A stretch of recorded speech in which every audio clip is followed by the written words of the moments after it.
Hey y'all, it's Brittany. Welcome back. This week we are talking about another one of the stories that either impacts my community, being African American community, or a community like mine, or a minority like mine, and that is that of the Native Americans or the indigenous people of the United States. So this week's story is all about Brittany Tiger. And one of my busy bees, recommended I cover this story, and I do appreciate it because a big goal of my channel is to get stories like these out, the ones that get lesser coverage in the media. I really like to get those stories out and be another voice for the families to be able to get justice, or at the very least continue to spread the word about their loved one. So if you want to hear all about the story of missing Brittany Tiger, stay tuned.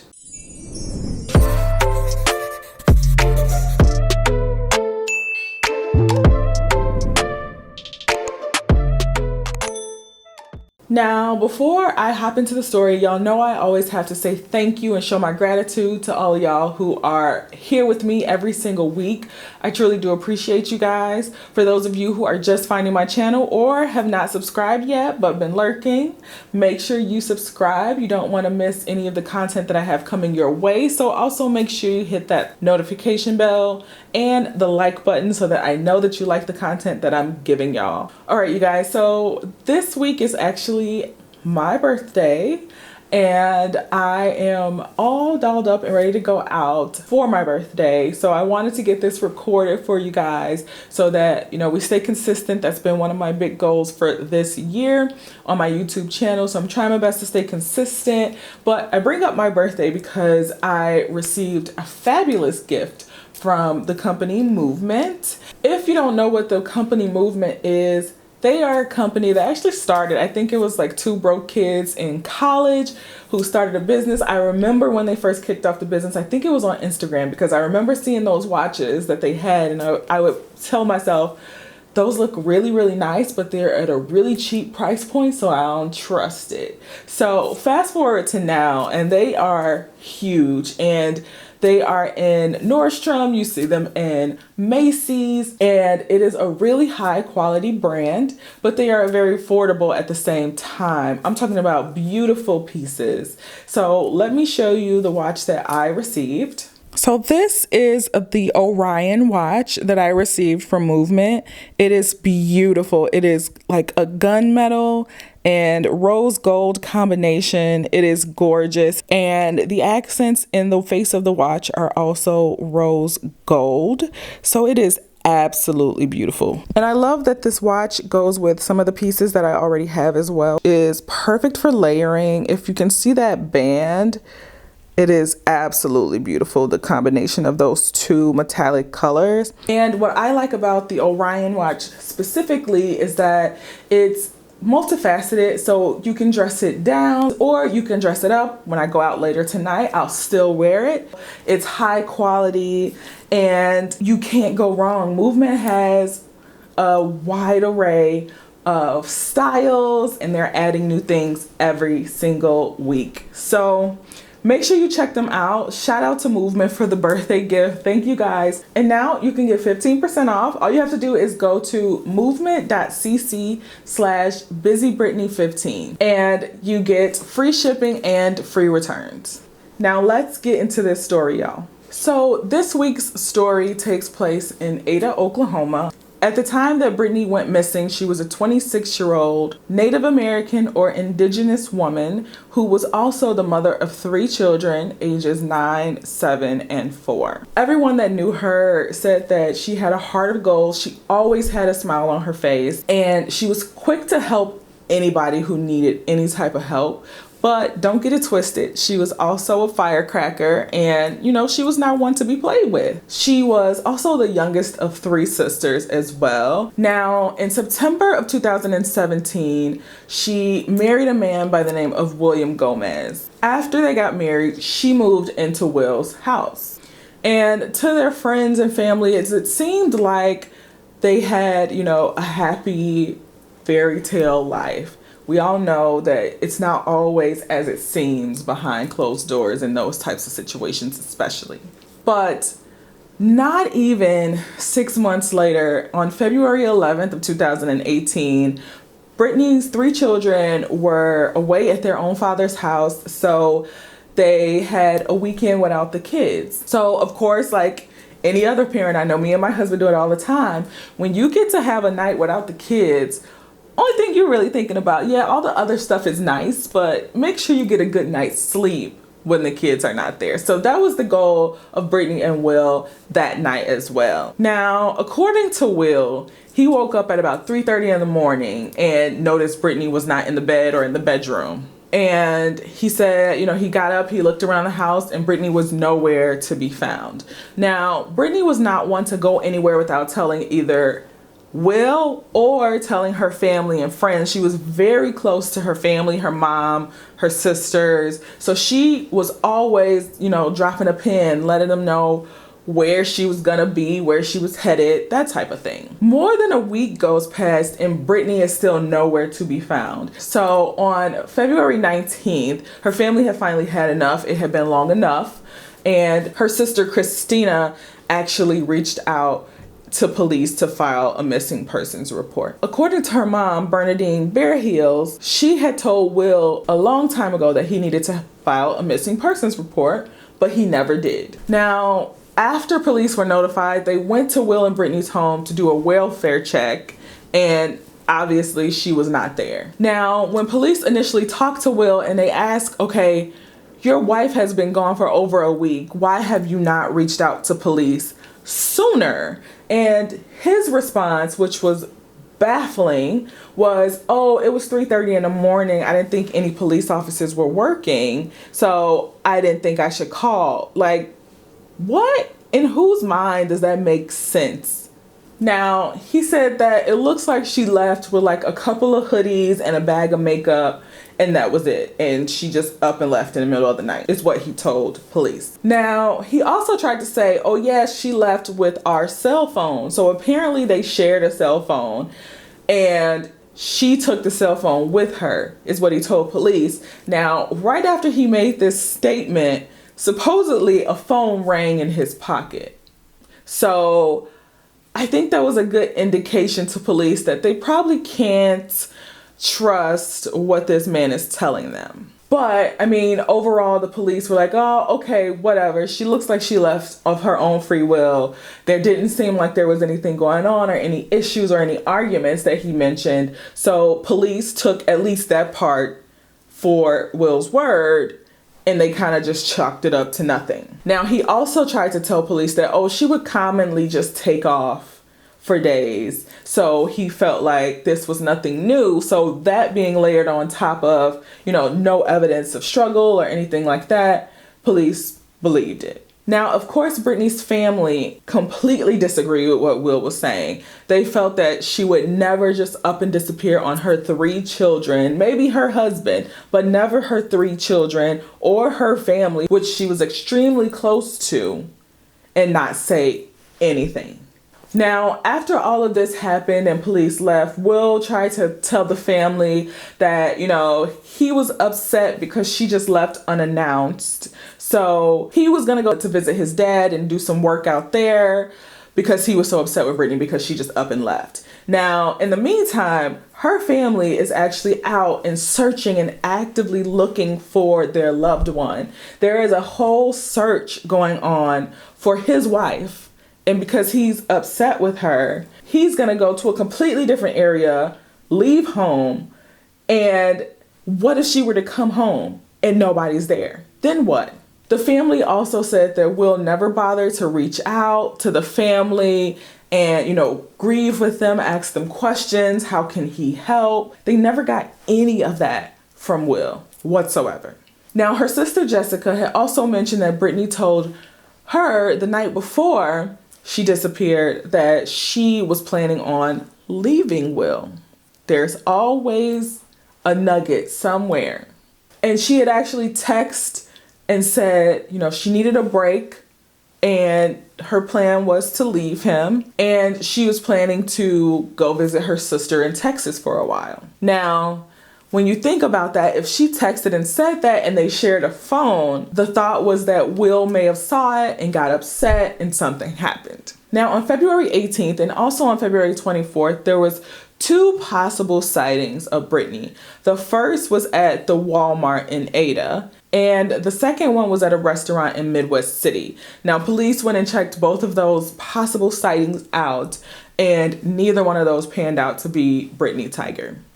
Now, on March 16th of 2018, at the Cullahoma Stomp Grounds, about 15 miles away from where Brittany was living, there was a cattle rancher who was going out to check on his cattle, and he came across Brittany Tiger's body in a wooded area in a nearby reservation to his cattle ranch. Now, it was said that Brittany had absolutely no reason to be in Cullahoma at all. No reason. And they said that from the way she looked and the stage of decomposition that she was in, they could tell that she had been there for weeks. And they said when they found her, she was lying on her back and her hands were kind of above her head. So to them, it seemed like she was dragged by her feet there. Her clothes were kind of scrunched, as you would imagine, being dragged on the ground on your back by your feet. So it just looked like this was a place that she was taken to. Now, they tried to complete an autopsy, but the manner of death and the cause of death both ended up being inconclusive. They could not determine either because she was so decomposed, unfortunately. Now, they were able to run some toxicology tests, and they did find that meth was in Brittany's body at the time, but it definitely was not enough meth whatsoever to cause any type of overdose. And, Brittany's family and her mother did admit that she did struggle with substance abuse at times, but she was really working to get and keep herself clean around the time, she had gone missing. Now, in Brittany's hand, they were able to find some dark hairs in her hands that did not belong to her, or they didn't think it belonged to her. She also had some red hemorrhaging on the right side of her chest as well. Now, unfortunately, when Brittany's family got ready to lay her to rest, they were forced to have a closed casket ceremony because she had been left out there without a care in the world to be exposed to the elements, and she was so badly decomposed by that point that they could not have an open casket funeral to send their loved one home.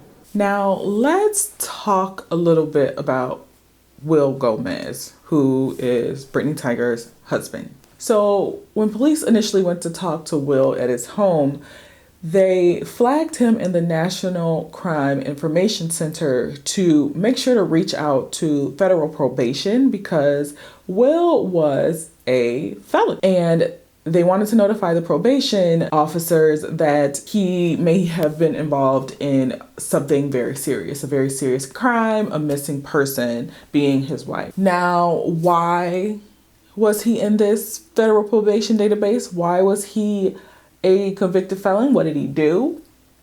Well, on June 20th of 2011, Will decided that he was going to rob a bank. He walked into a bank with a sawed-off shotgun and a pillowcase. He walked up to the teller and he pointed that shotgun at the teller and told her to fill up the pillowcase with money.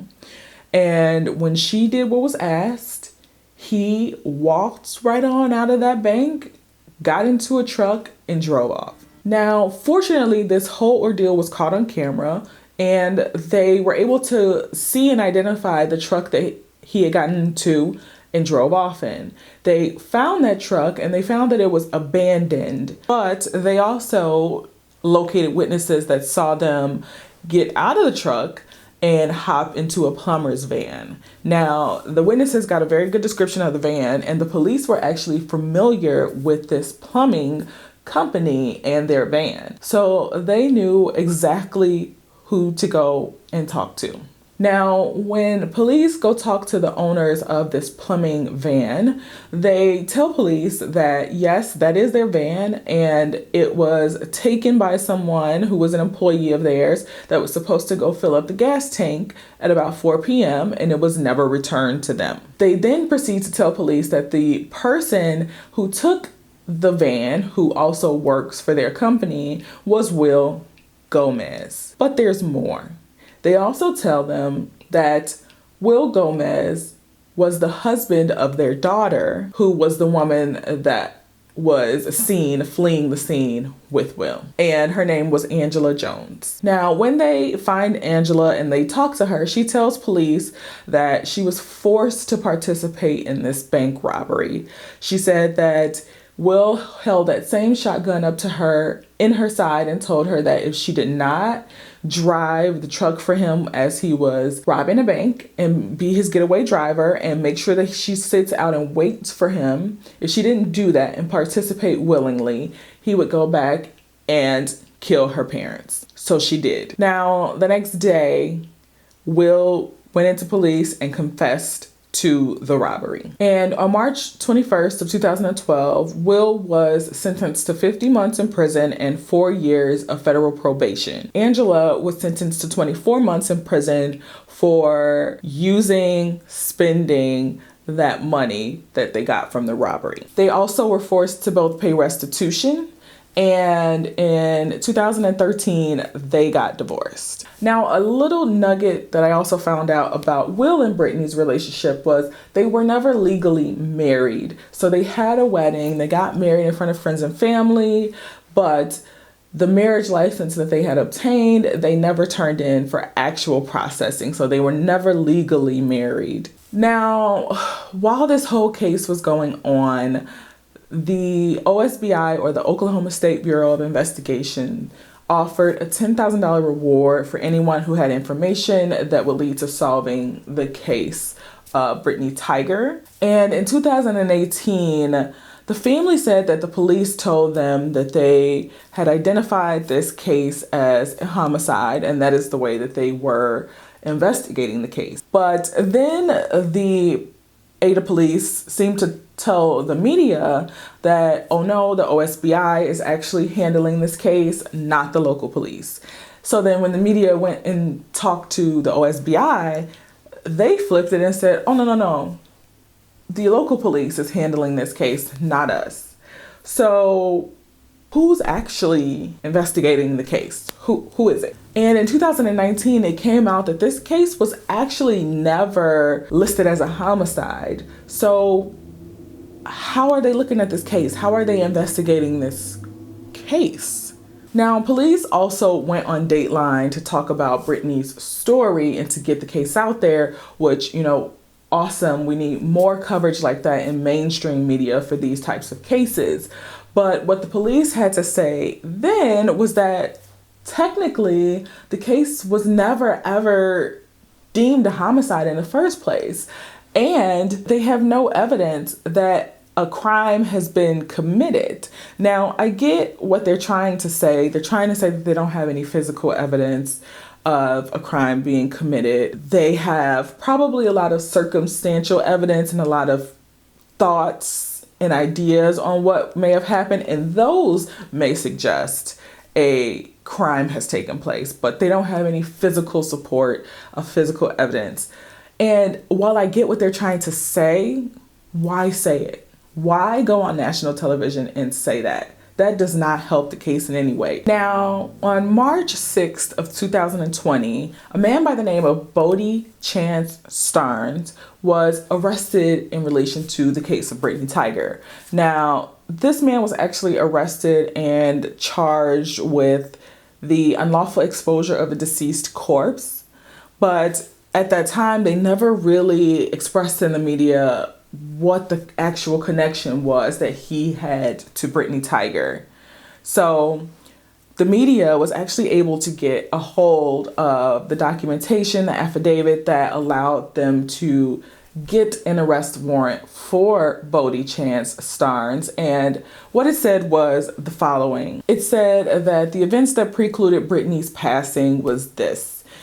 They believe that Will had injected Brittany with some type of drugs, most likely meth, that was found in her system. They then believe that both Will and Bodie Starnes put Brittany's body into a suitcase and brought her out of the home. It also mentions that another man strangled her. It doesn't say if that other man was Will Gomez or a third party, but they believe that she was strangled. The case against Starnes ended up being dismissed in November of 2020 because the Supreme Court had ruled that the state of Oklahoma had no jurisdiction on any crimes that involved Native Americans on tribal lands because these reservations have never been disestablished by Congress. So at this point, the case is now in the hands of the FBI. Now, in addition to the FBI working Brittany's case, currently the family also hired a private investigator. And this hired investigator is supposed to be a help to the FBI. They are not trying to hinder the investigation of Brittany's case in any way. They're only hoping to be another avenue of finding information that brings them closer to closing Brittany's case. Now, there is also a 4-part documentary that is in the works, and I actually follow the Facebook page, and I'll link that page in the description box down below.